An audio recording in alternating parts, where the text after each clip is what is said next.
My dear students, today we are going to discuss a figure of speech.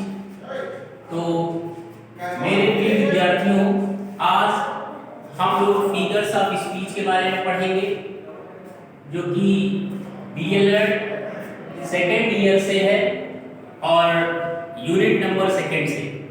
तो सबसे पहले हम one by one करके discuss करेंगे फिगर्स ऑफ स्पीच का। तो सबसे पहले सिमिली में होता क्या है इसके विषय में हम लोग जानेंगे। Simile is a figure of speech in which comparison between two things. Simile वो अलंकार है जिसमें दो वस्तुओं के मध्य तुलना की जाती है।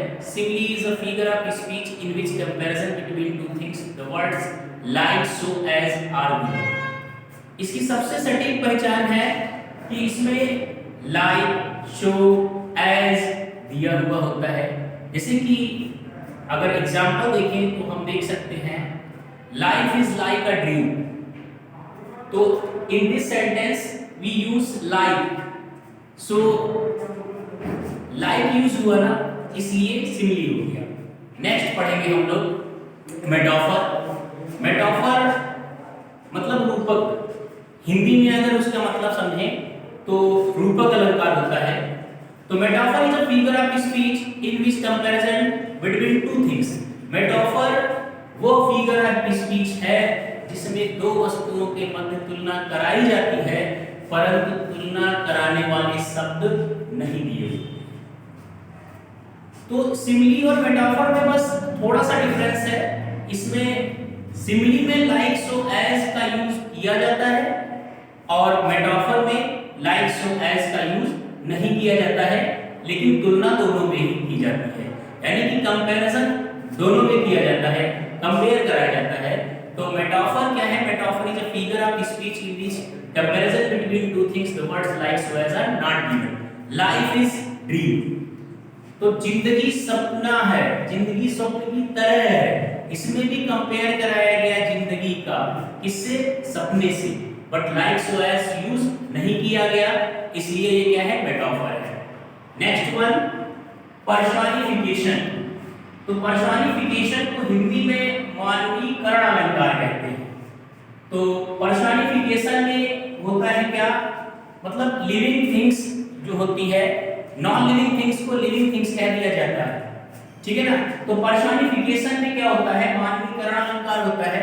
इसमें क्या होता है? Personification is a figure of speech non living things to living things. For the example, experience is the best teacher. अनुभव एक अच्छा अध्यापक है। Here in this sentence experience को बेस्ट टीचर कह दिया गया। तो एक्सपीरियंस नॉन लिविंग थिंग्स है और टीचर लिविंग थिंग्स है, तो नॉन लिविंग थिंग्स को क्या कह दिया गया? लिविंग थिंग्स कह दिया गया। Experience is the best teacher. तो आप लोगों ने पढ़ा सिमिली, मेटाफर, पर्सोनिफिकेशन। अब हम लोग पढ़ेंगे ऑक्सीमोरॉन। ऑक्सीमोरॉन क्या होता है? ऑक्सीमोरॉन को हिंदी में अगर आप समझें तो विरोधाभास, यानी कि टू अपोजिट्स आइडियाज को एक साथ रखा जाता है। एक ही सेंटेंस में दो विपरीत विचारों को एक साथ रखा जाता है। Oxymoron is a figure of speech in which two opposites ideas are put together. दो अपोजिट आइडियाज को एक साथ रखा जाता है। जैसे कि लव इज बिटर स्वीट, प्यार एक मीठा जहर है। तो अगर मीठा है तो जहर कैसे? Here in this sentence two opposites ideas are put together. Is that clear? Next example अगर आप देखें तो आप कह सकते हैं कि open secret, open secret two opposite ideas है। अगर ओपन है तो सीक्रेट कैसे? तो समझ चुके होंगे आप लोग।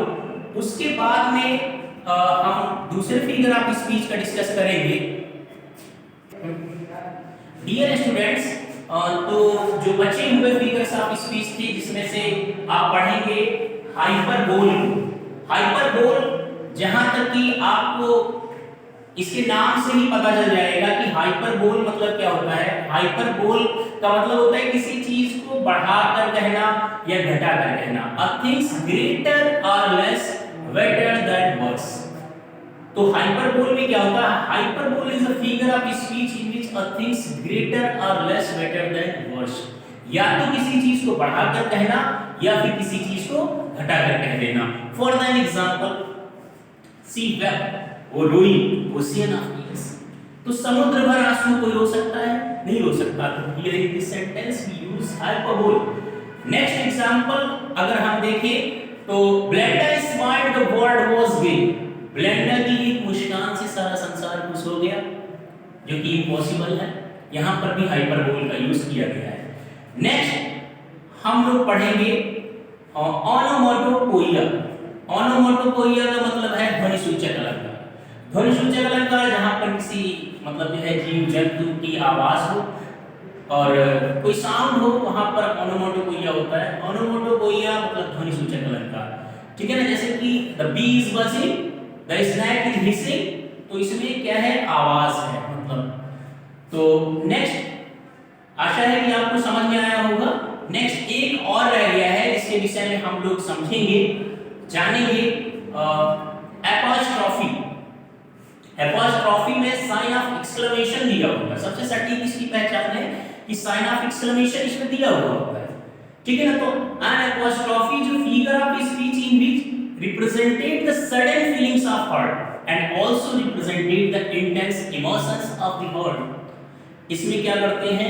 हार्ट के इंटेंस इमोशंस को रिप्रेजेंट करते हैं, सडन फीलिंग्स को रिप्रेजेंट करते हैं, तीव्र उद्गारों को प्रकट करते हैं, एकदम से खुश हो जाना, एकदम से दुखी हो जाना, इसी की विशेषता है।